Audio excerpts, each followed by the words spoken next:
सिर्फ एक सवाल, जब देश के गृह मंत्री राज्यसभा में खड़े होकर प्राउडली बोलते हैं कि आरएसएस की विचारधारा देश के लिए मरना है, देश की संस्कृति को बुलंद करना है। देश के लिए मरना ही आरएसएस की विचारधारा, देश को समृद्धि के परम शिखर पर ले जाना ही आरएसएस की विचारधारा, देश की संस्कृति का झंडा बुलंद करना ही आरएसएस की विचारधारा। ये क्या समझाते, हम ऐसे मान लेंगे? तो भाई सुनने में तो बहुत ही अच्छा लगता है, लेकिन सच क्या है?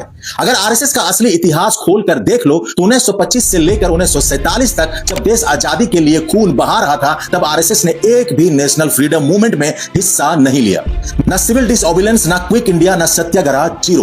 तो फिर ये देश के लिए मरना वाला नैरेटिव आया कब? फिर बात आती है संस्कृति को बुलंद करने की। अच्छा, एक सिंपल सवाल पूछता हूं, देश की संस्कृति का मतलब क्या? इंडिया की रियल संस्कृति क्या है? ये मिट्टी, ये सभ्यता, ये गंगा जमुना तहजीब, ये लोगों की डाइवर्सिटी, तमिल, मलयालम, बंगाली, मराठी, संथाली, कश्मीरी, पंजाबी, मुस्लिम, हिंदू, सिख, सब ये सब मिलकर भारत की असली संस्कृति है। लेकिन जब कोई संस्कृति को बुलंद करने की बात करता है तो वो किस संस्कृति की बात करता है? क्या वो इंक्लूसिव कल्चर की बात है या एक स्पेसिफिक कल्चर को नेशनल कल्चर बनाने की बात? हिस्ट्री उठाकर देख लो, आरएसएस की शुरुआत कल्चरल नेशनलिज्म से हुई थी, जिसका सीधा मतलब होता है कि एक ही कल्चर को नेशनल आइडेंटिटी बनाना है।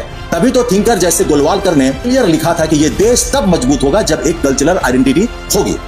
अब सवाल ये नहीं है कि कौन सही है कौन गलत, सवाल सिंपल है, अगर संस्कृति को बुलंद करना है तो पूरे देश की संस्कृति बुलंद होगी या सिर्फ एक कम्युनिटी की?